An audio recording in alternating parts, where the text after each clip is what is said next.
Hello, this is Freethought Forum, a program by the Atheist Society of Knoxville and the Rationalists of East Tennessee. I'm Faithless Forrest. And I'm the villain. All right. We want you to know that if you don't believe in God, you are not alone. That was better. That was better. Right here in East Tennessee, you can find free-thinking atheists and agnostics. This is a show for them and for people committed to a life rooted in science and unfettered by supernatural beliefs.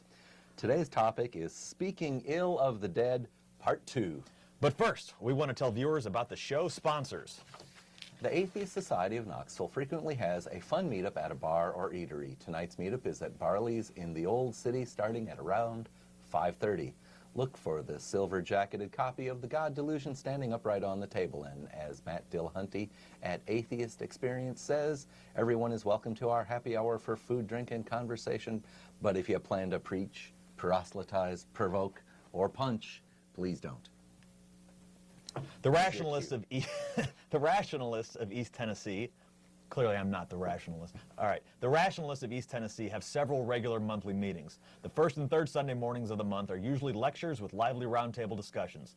The second Sunday we hold the Skeptics Book Club. On the fourth Sunday we are mixing it up. Sometimes with a get-together we call a reflections meeting. It features a potluck lunch in someone's home. Sometimes we meet to play board games, watch a movie, or similar activities. Now and then we have a blood drive too. Later in the show, we will give you our websites to visit for additional information, including times and locations. All righty, well, we have a few news items for the viewers here. I brought some, you brought some. Why don't we start with this one from, it's a news release from the Freedom from Religion Foundation. FFR gets Illinois' public school to halt coach-led prayer, which is to say government-led prayer or government-mandated prayer. The Freedom from Religion has gotten a number of Illinois' public school districts to restrain coaches from leading prayers at school competitions. The organization has written to 3 school districts a few weeks ago asking them to cease the practice. The basketball coaches' conducts are unconstitutional because they endorse and promote religion when acting in their official capacity as a school district representatives. Ryan Janes, FFR's legal fellow, said in a February 9th letter to the districts, when public school employees acting in their official capacity organize and advocate for team prayer, they are effectively endorsing religion on the district's behalf. While not acknowledging any wrongdoing, the 3 school districts responded by stating that they'll make certain that this will not happen in the future. The Dietrich School District also sent FFRF a copy of a memo that Superintendent Carrie Jackson circulated among all district employees, emphasizing the district needs to adhere to the U.S. Constitution. And here they're quoting from it, I believe. We, as a school district, absolutely have a respect for religion, but by federal law cannot endorse it, the memo reads. Therefore, when our students choose to participate or initiate a student-led prayer, or our employees may not participate in any way. Please remove yourself from the activity so that it cannot be assumed that you are initiating, organizing, endorsing, or participating in prayer. FFRF compliments the 3 school districts for their commitment to church-state separation. All right, well, that's a nice victory in Illinois. That is a hard-fought victory in Illinois, because I can tell you they have quite a bit of coach-led prayer going on there. As a former coach in the state of Missouri, we often went over into Illinois, and both sides, you know what, public schools across the board, a lot of times you'll see this regardless of the sport. Primarily football really is where you see it because of the injuries, and then you sort of tend to see like the prayer huddle when somebody breaks the leg because, well, I mean, God let him break the leg, but... Apparently, yeah. They're going to ask him to fix what he let happen. Right, right. I went through my entire public education without ever going to a football game, a school game. What? You weren't like a DB or nothing? Like you were a cornerback or? DB. No? DB. I do not know the DB of which you speak. You played on the defensive side of the ball, right? So you know, I get you. Yeah. Special teams guy? No? Yeah. Earshot, gunner? You were a gunner? Badminton. That was my sport, badminton. I used to be quick and wiry. Tough and ruthless or rough and toothless? I'm thinking more chess club, maybe. Was that your I style? did do a little of that little too. chess club? But, so, we weren't subjected to school prayer in Minnesota where I was.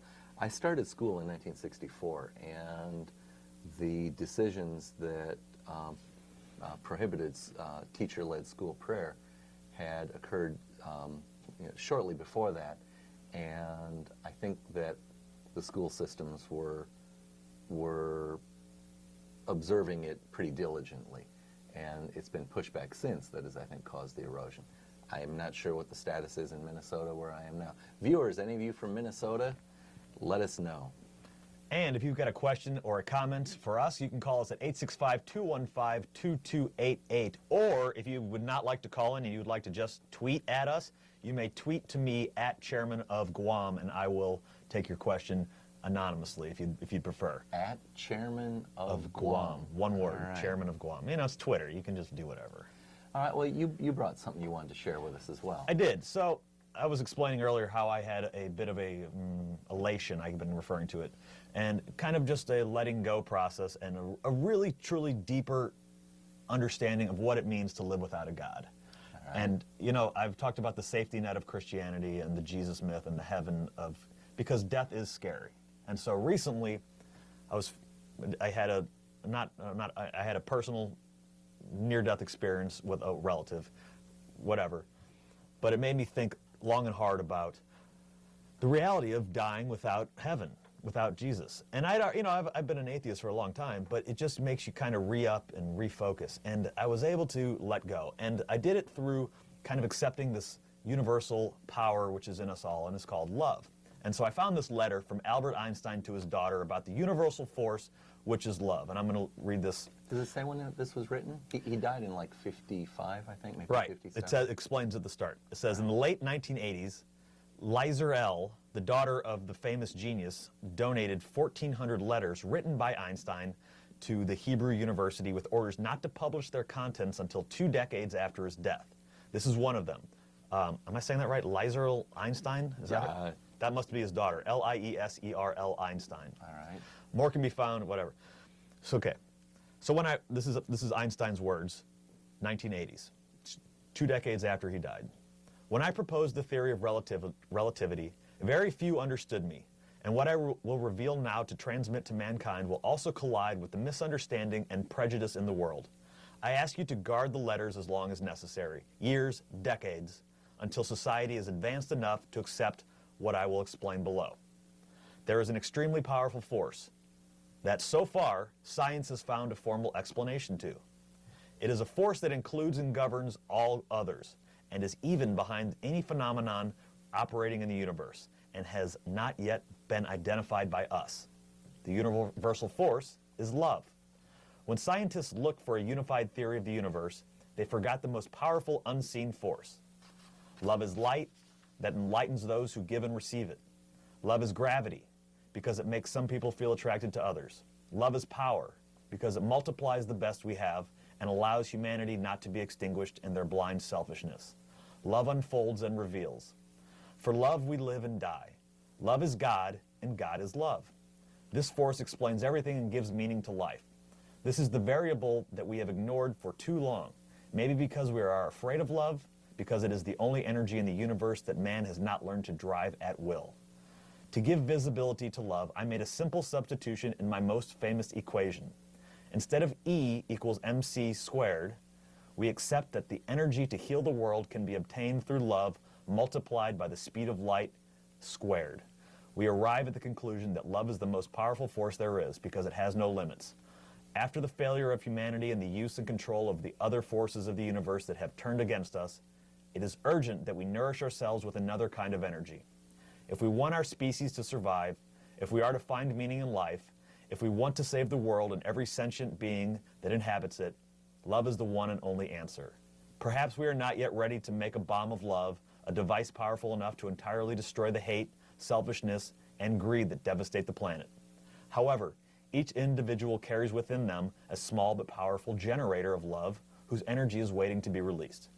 When we learn to give and receive this universal energy, dear Lizer, we will have affirmed that love conquers all, is able to transcend everything and anything because love is the quintessence of life.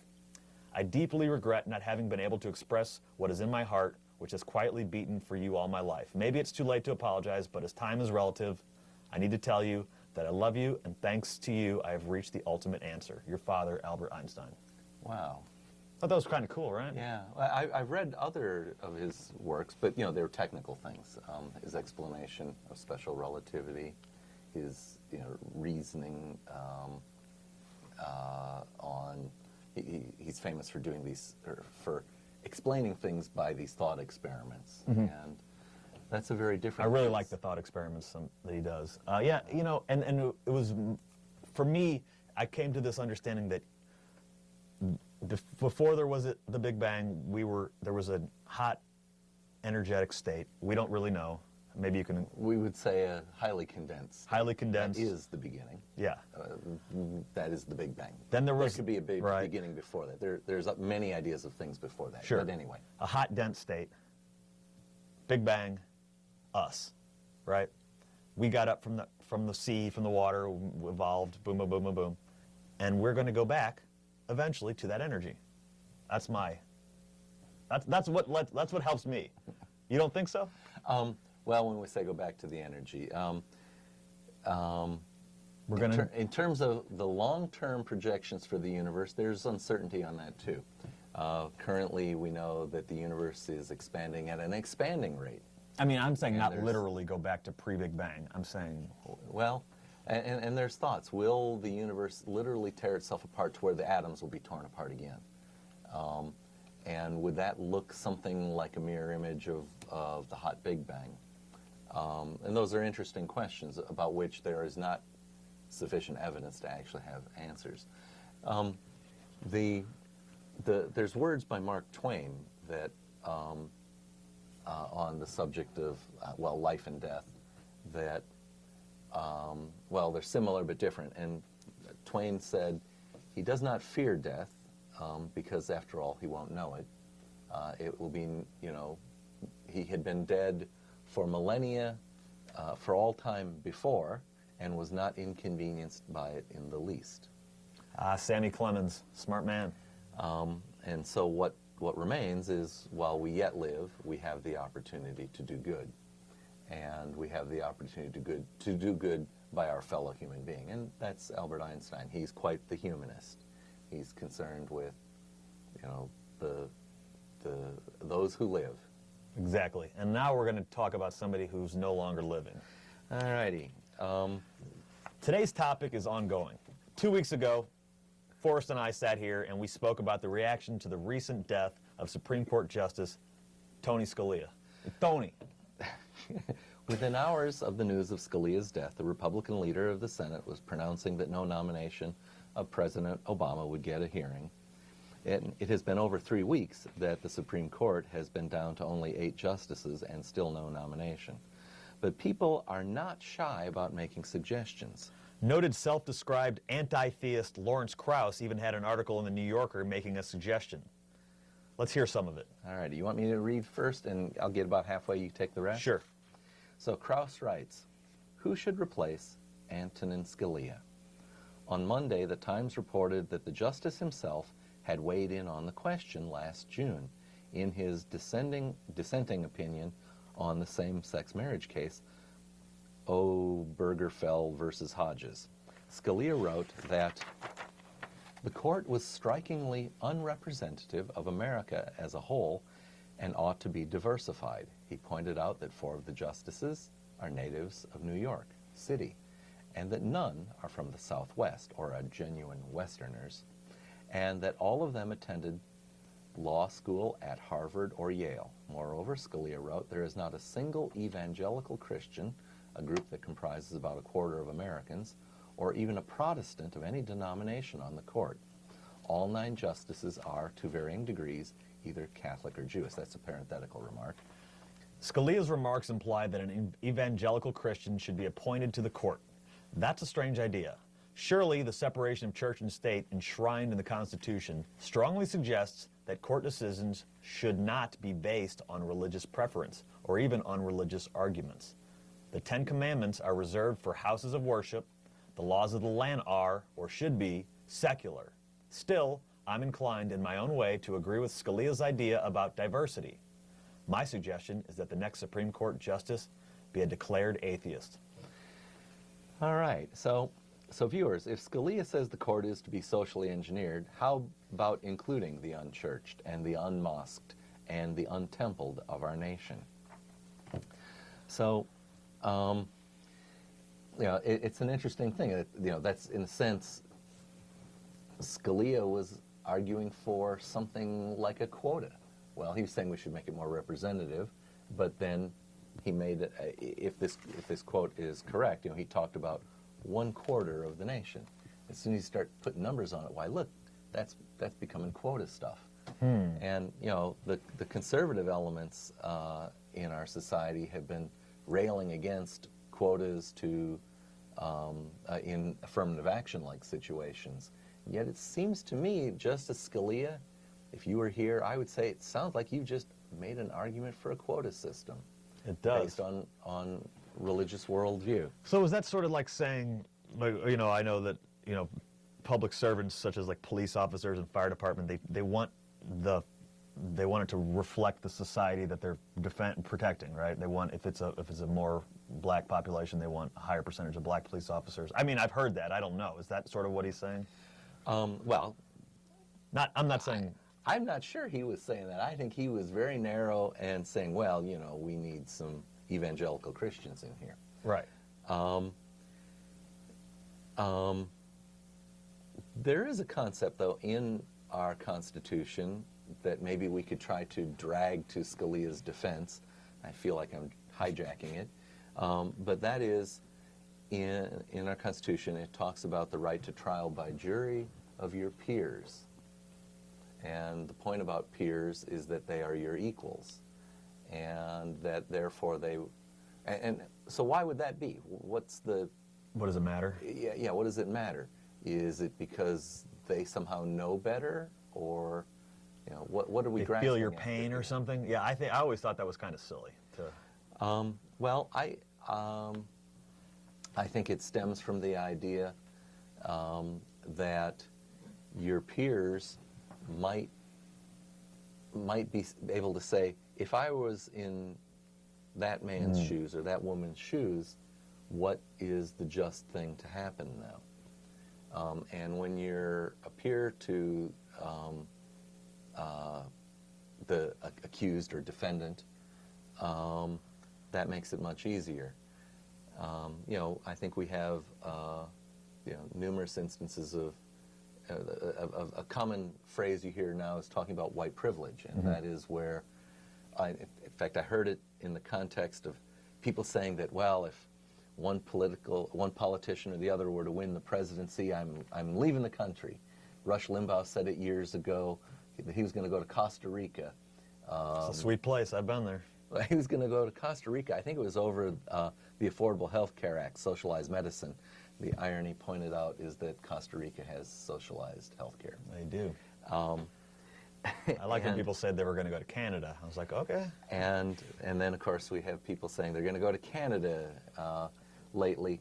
Going to have a woman lesbian prime minister? Or no, that's Australia. Yes. Australia's awesome too. I've been there too. I'm going to Canada this summer. I don't care. So let me bring up a point that I hear a lot. I was making the point about being peers. Oh, that right. You can understand one another.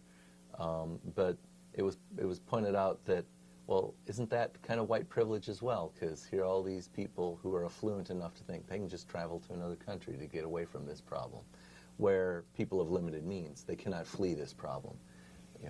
If we institute bad government, the people of limited means suffer most. I was explaining to my students today, and we were talking about the Syrian crisis, and they were saying, well, what if they come over here and they get guns? I said, well, let's back this up a second. They want to be in Syria. They don't want to be in America. They're fleeing a horrible place. Now, let's go ahead and say that it's happening in America, and we're trying to go to Canada, and Canada says, sorry. And he said, oh yeah, you're right. And I said, it's less, like, let's not try to make it about where you're from. Let's try to all look at we're all citizens of the earth, right?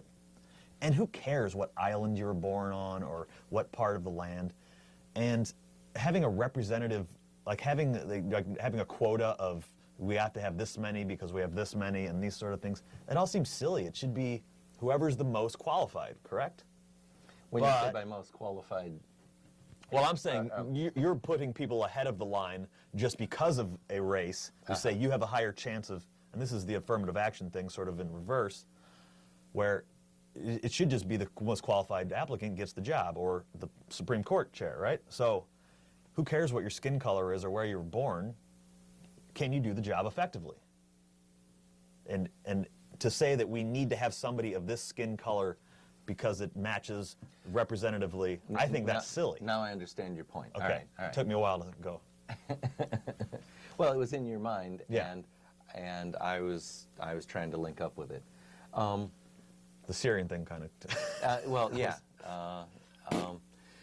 Well, you know, the Syrian thing represents, you know, an example that raises the question: what is our responsibility to other human beings when horrible things happen? And there was something that deeply disturbed me when I read not too long ago that I think his name is Otto Frank, was Anne Frank's father, had applied to emigrate to the United States to get away from there, and the United States was not accepting Jews from Europe. And if the policy of the United States had been different, I wouldn't know about Anne Frank because she wouldn't have been, you know, locked in an annex and written her diary and then died. You know, it would have been a different world, and for her, you know, it wouldn't have come to an end at age something like 15. Yeah, 15 or 16. And well, it made me feel, you know, we let her down. We, America, let her down. We did. And we're letting other people We down. are. And then there's the argument from the other side is you can't save the whole world. But should we try? What obligation do we have as Americans to police the world? We are drowning in material wealth. I agree. We haven't tried enough yet. And that's what I said. I said, listen, this is the same conversation I was having. I said, the haves are us, and the have-nots are a lot of people outside of where we are. Yeah. And we have to try. Yeah. And you're right, we haven't tried enough.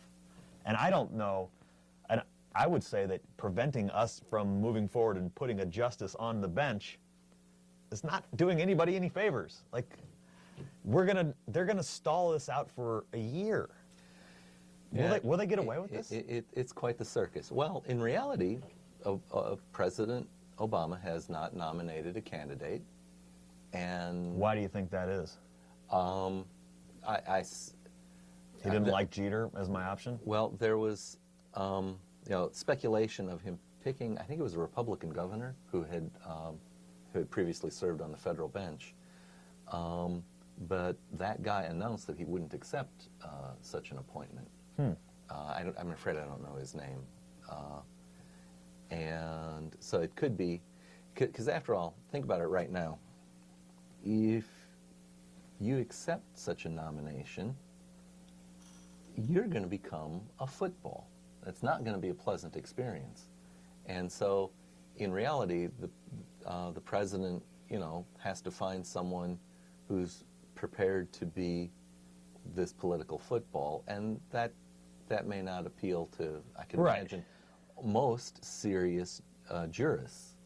That you know, it's an unpleasant experience, unlikely to result in an affirmation.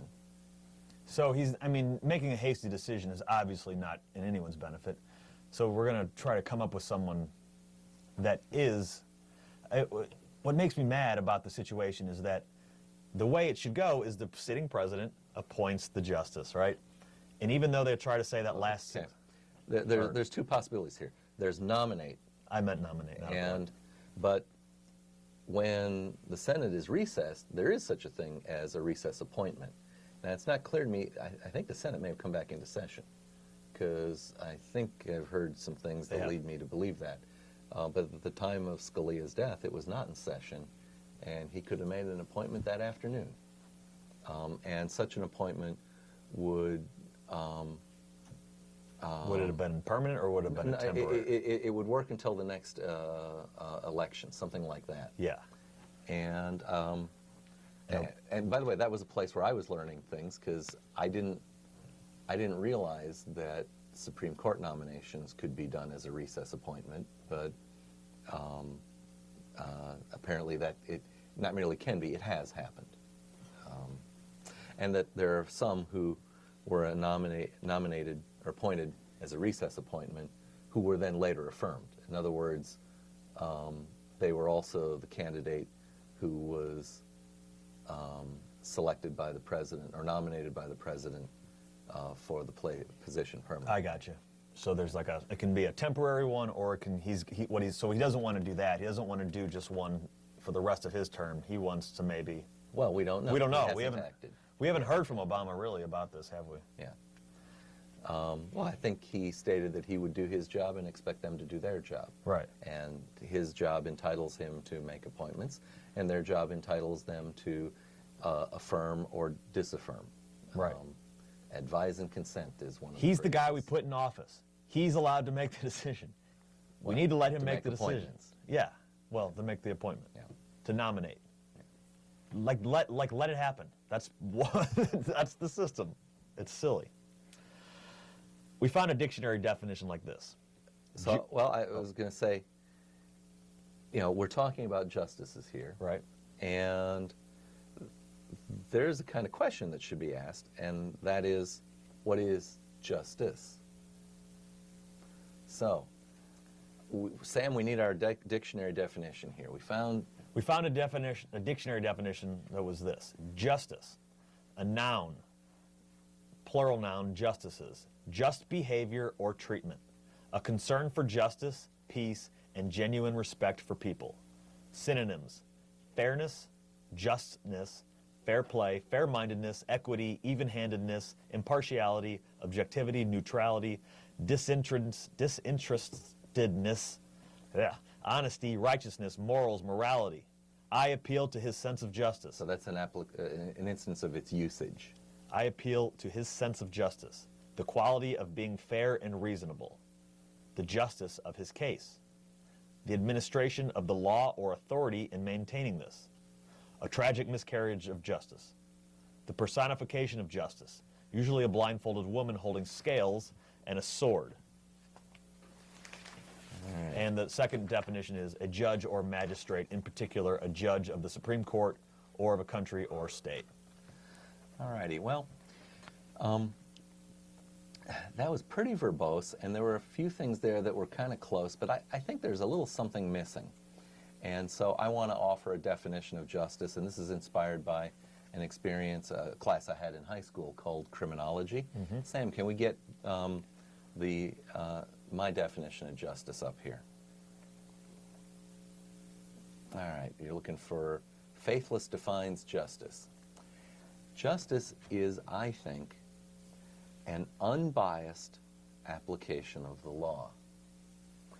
That's the job of someone who is, on the Supreme Court, is that they're trying to decide what the law means in ambiguous cases. And it should be unbiased, meaning that all persons should experience justice independent of, race, Right. sex,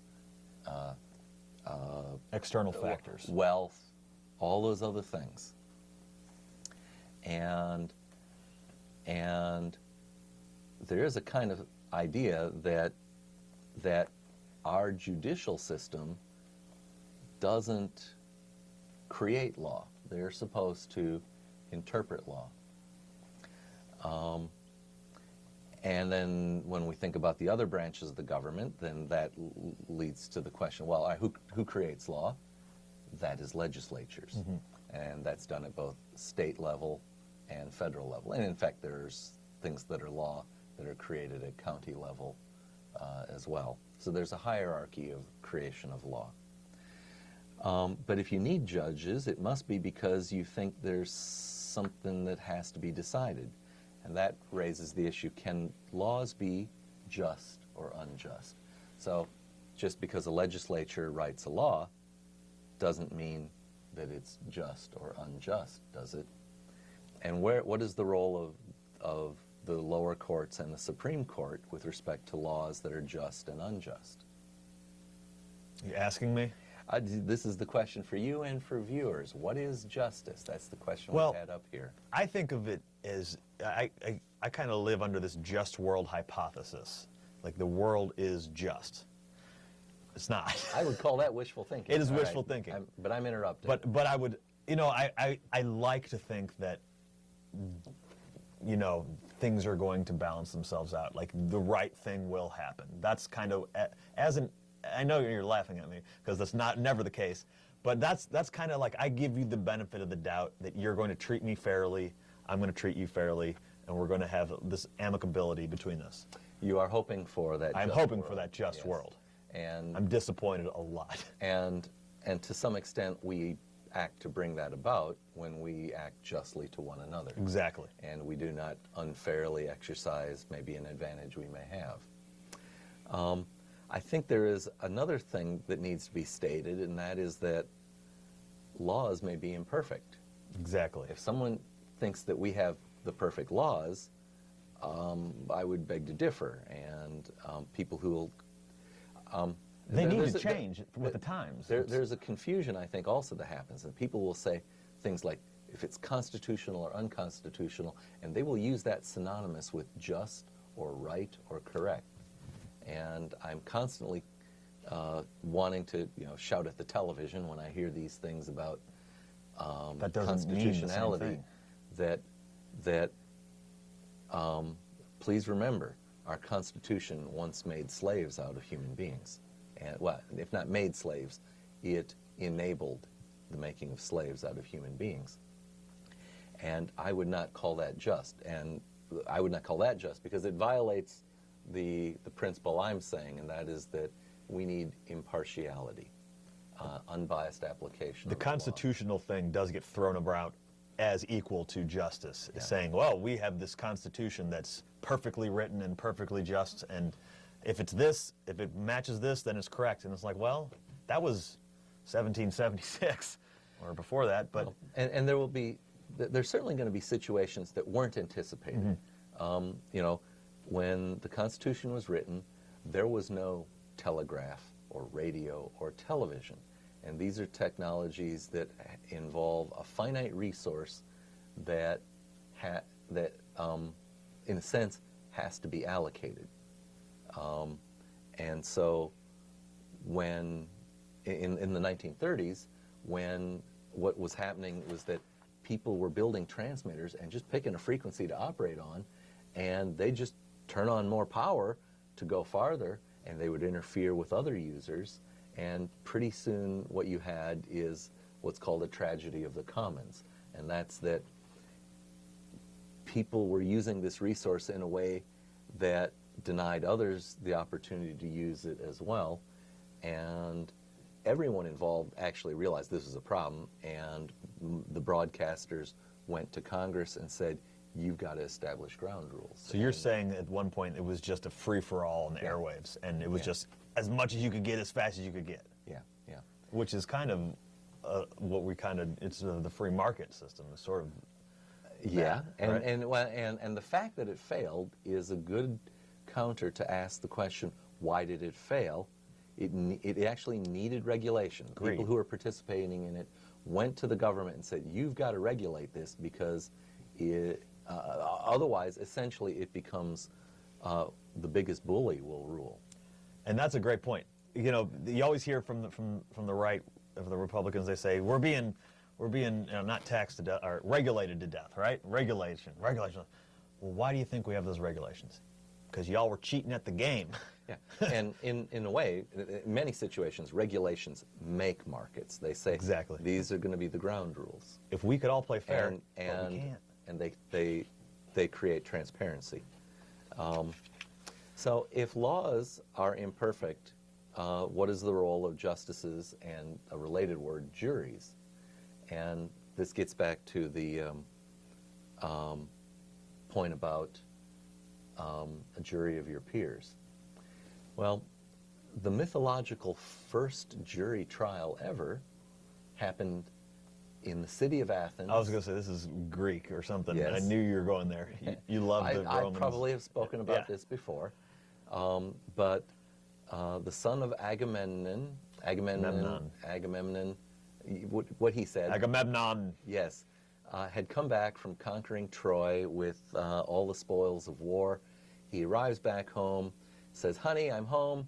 And she says, "Oh, that's great. Why don't you take a bath?" And she throws a restraining jacket over him and stabs him with his own sword, I believe, and kills him. And Sucky bath. And that is, it's regicide, killing the regent, the king. The king. Regicide. And his son was spirited away by his daughter, Electra. His son Orestes was spirited away by his daughter because Electra was afraid that their mother would kill them as well, because there's a strong tradition of avenging your father's death. And plus, he was a little boy. I've heard it told even that he may have been an infant. There's a fun story about that. He was an infant. Agamemnon's been gone for 10 years. He just got home. How can he have a son with the queen that's an infant? He can't. It doesn't work. But no, you have immaculate conception. Well, come on. but God was laying some seed everywhere. But the rule, but to make this story work, he has to be Agamemnon's son. I gotcha. Yeah. Because he will be charged by the gods with avenging his father's death. So he grows up and he comes back to the city where they were, which escapes me now. It wasn't Athens. It's not Athens It's or not Troy. Athens. It's I know what you're talking about. And he kills his mother, and the Greek. Where's the Parthenon? It's that city. That's in Athens. Dang. And the Greeks had this idea that there were the Furies. The Furies were either beautiful women or old hags who would relentlessly hound someone who committed matricide, killing their mother, so that they could have no rest. And so they go chasing after him, and they chase him to Athens, and he comes to Athens and appeals to Zeus for relief. And Zeus hears his plea, but he can't decide it. He asks Athena to make the decision. She doesn't want to handle this hot potato, so she gets 6 men from Athens to hear the story. Now, the facts are not in dispute. He's killed his mother. That's not in dispute. What's in dispute is the justice of the punishment. And the Furies give their case. This is our job. We got to do our job. We're told to do our job by the gods. Orestes says, "I was told to avenge the death of my father by Apollo." He calls Apollo to the witness stand to testify, and Apollo says, "Yep, I told him to do it." There's no doubt about the facts. The issue is only the justice of the law. And of course, there were 6 jurors. So what happened? Hung jury. Yeah, 3 and 3. They couldn't decide. Case falls onto Athena. She makes the decision. But the point about it is that the citizens of Athens were called to rule on not the facts, but on the justness of the law. The punishment. The justness of the law. Whether or not the law should be enforced. Okay. And this actually reflects what was going on in Athens at the time these things were written. And Athens had evolved to a system where they had citizen judges. And the judges were, among other things, deciding on the justness of the law. Not merely the facts, but the justness. And they wrote a backstory, a mythological backstory, to justify what they were doing. So we inherit that with our justice system as well. That So our justice trial by system jury comes from that story. it comes from the people who wrote that story. Gotcha. Who justified their justice Is system. there an anecdote about why we have 12 juror members sometimes? You would think that someone would have learned and said, we need an odd number. Right. Now, of course, how many are on the Supreme Court? 9. 9, unless one's died, like right now. Right. So right now, we have that problem where there can be a tie. And apparently, the way it works is that if the Supreme Court has a tie, if they were asked to rule on the constitutionality or a decision made by a lower federal court, if they tie, the lower court's decision stands. It would take a majority to overturn the lower court. That's how things work right now. So right now, we're stuck with a Supreme Court that may produce ambiguous results. And So are cases being sent to the Supreme Court right now? yes. Well, there were cases heard while Scalia was alive, and now what will happen is that only the remaining justices will vote on that, and so there may be ties on cases that were heard when there was. So cases that have been started before. Yeah. Okay. Well, and the answer is heard, and so they were heard. Completely. The justices may have made their opinion, and it sounds like there's almost like a two-layer approach, that they make an initial vote, and then they go to write their opinions up, and there may be a final vote on that. But with Scalia's death, his initial votes don't mean anything anymore because he's not here to cast a final vote, so to speak. And so that will turn some cases that may have been decided one way or another into ambiguous situations. Or we're past the midpoint here. Why don't we do that mid-program break? In case you're just tuning in, this is Freethought Forum, a program by the Atheist Society of Knoxville and the Rationalists of East Tennessee. Freethought Forum is funded jointly by them and by individual contributions. Shows are live most every Tuesday from 5 to 6 p.m. Eastern on Knoxville Community Access Television Channel 12 or Channel 194, depending on your local cable network. Tell your out-of-town friends to see us streaming live at ctvknox.org. Today's show is live. It is March 8th, 2016, and you can call in on the number on the screen and speak to us. And so please give us a dial while we take a short video break.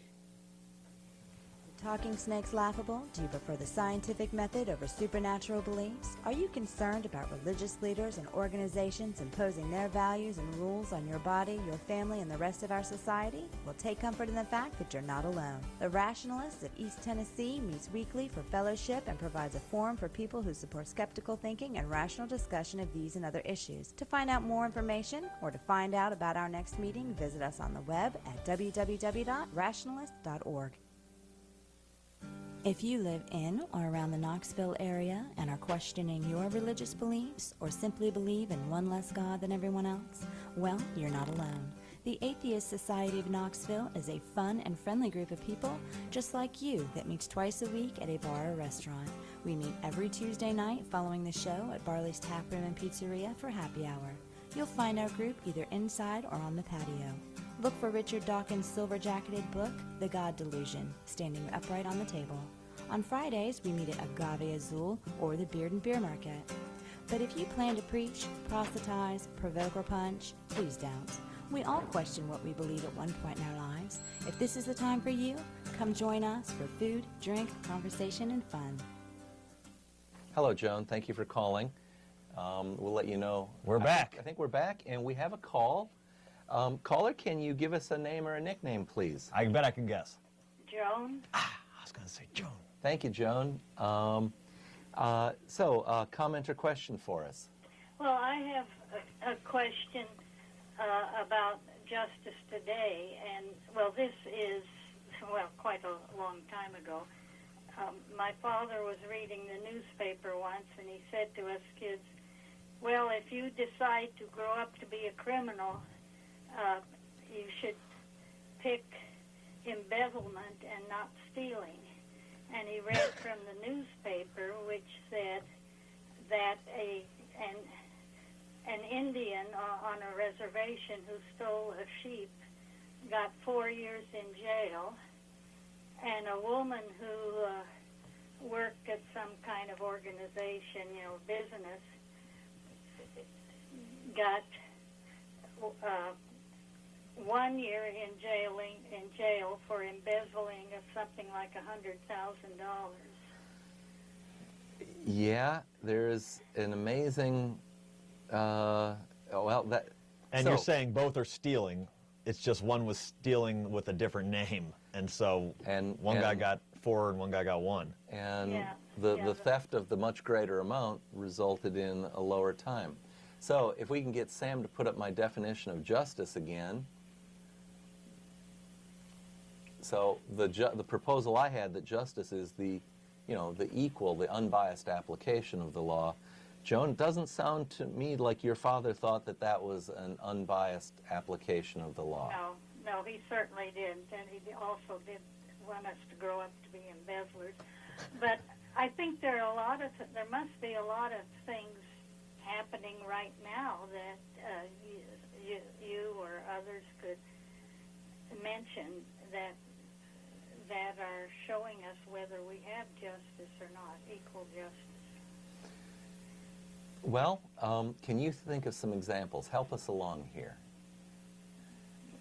Oh, you mean in addition to the one about the sheep? Well, yeah. Our instance, legislators. Okay, Yeah, a go on. person who is poor and perhaps in an inner city who commits a crime is much more likely to have a longer term, be more severely punished and possibly than a white-collar crime. I mean, that kind of thing is probably still going on today. I don't think there's any doubt about it. It's going on all the time, and you're right. And it's sort of this violent crime versus theoretical crime of I just moved around a bunch of numbers and no one really got hurt. Like, that's sort of the argument, is like, I didn't kill anybody. I didn't hurt anybody physically. Merely took life savings. Right. Yeah. And the people who marched because policemen were shooting blacks more frequently than whites for the same types of things. I mean, that certainly was an example, a very recent example of unfair, unjust treatment. Joan, if you had to appoint a Supreme Court justice, who would you pick? Me or Forrest? Or someone else? Well, I wish that the person who President Obama thought of, wanted to nominate, I'm sure you've heard about, who was, I think, Hispanic, and he, in some ways, would have been acceptable to both sides. Was that the Republican you were talking about earlier? No, I don't, well... I think it was a Republican governor who had been a federal judge. His name was floated, but he had publicly said, I won't take it. Well, But it wasn't a name I recognized. okay. Truth of the matter is, we don't have we're not on a first-name basis with a lot of federal judges. No. Speak for yourself, bro. All right. But I think it's possible, certainly must be possible, to find justices who would be fair. Would you be okay with an atheist Supreme Court justice? Yeah, that would be fine. All righty. I appoint Joan. Lots of luck. Joan, do you listen? Do you watch our show regularly? Yes, I do. Awesome. Thank you so much for calling. We really appreciate it. Call back anytime. Okay, thank you. Thank you much.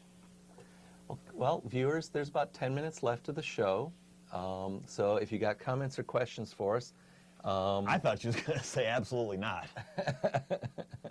She was cool. She's far too polite. Yes. Well, okay, maybe. We were going to look at one of these court cases.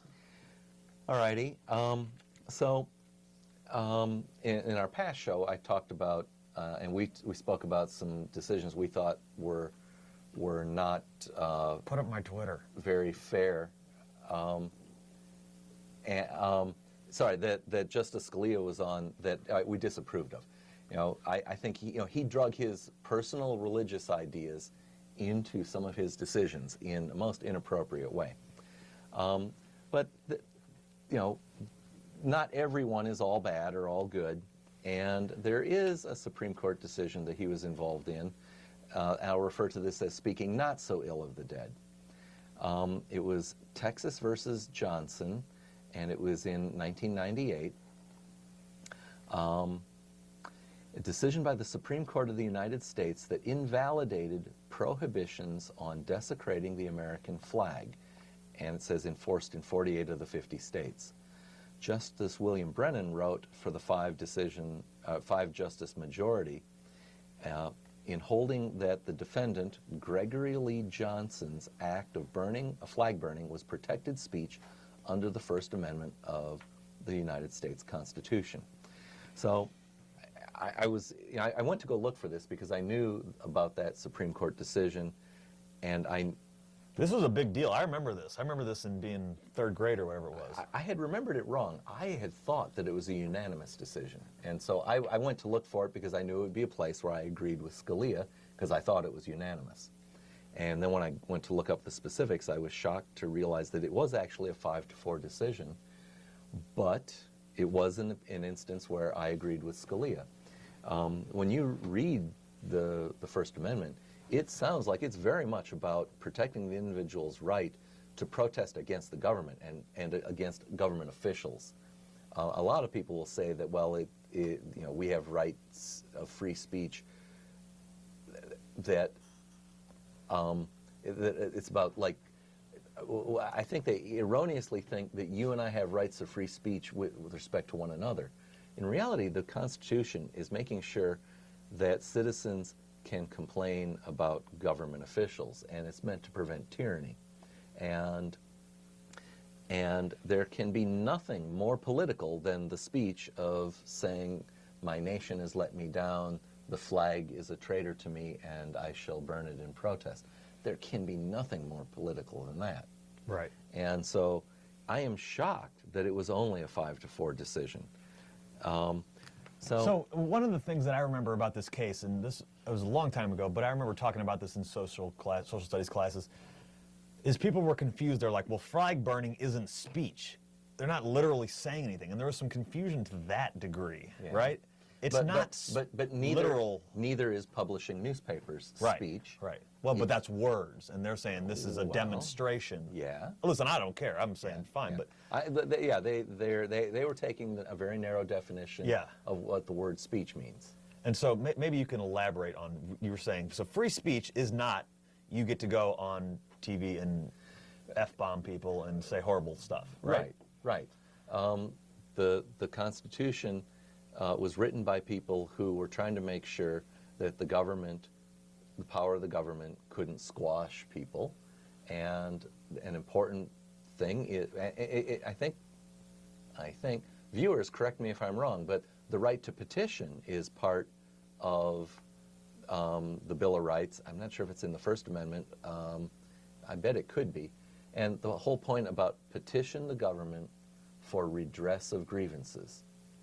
And we're allowed to complain and tell you what we don't like, and you can't punish us for it. You can't punish us for it, and in fact, I think there's sort of an obligation on the part of government officials to at least accept such a petition. I mean, it may go in the wastebasket immediately, but they're supposed to say, thank you for giving me this complaint, citizens, because the citizens are the boss. Well, I got a question for you then. So every day I drive home from school, and on the 640, there's this big old billboard that says, it's got like this pictures of evolution, like, smaller, bigger, and it has a big circle slash through, and it says Genesis 1 or some garbage. Yeah.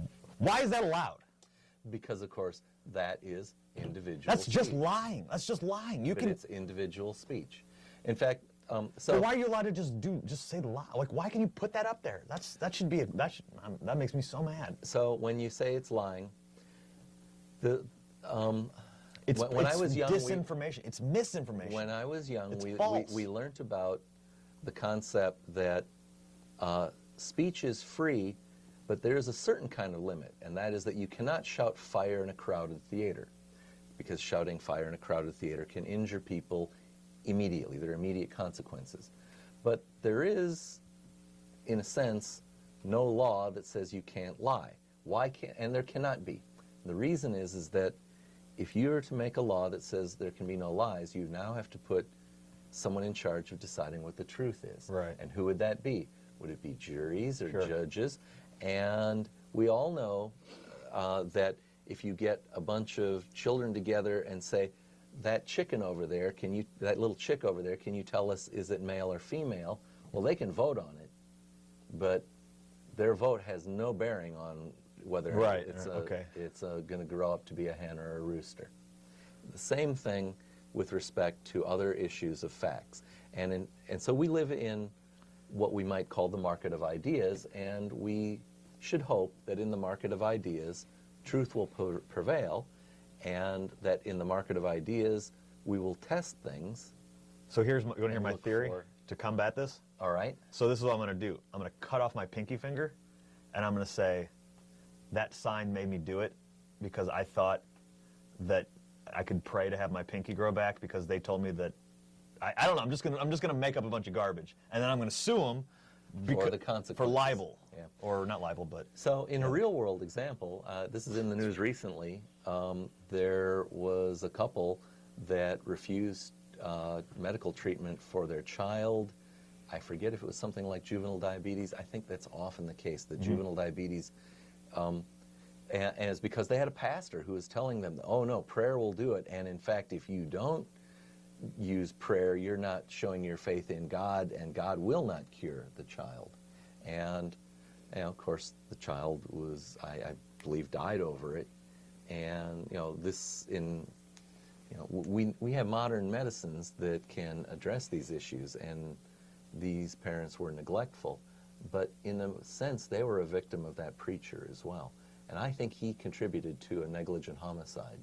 I agree. In fact, at a certain point, he's no longer negligent homicide. The parents were maybe negligent homicide in that they should have known better.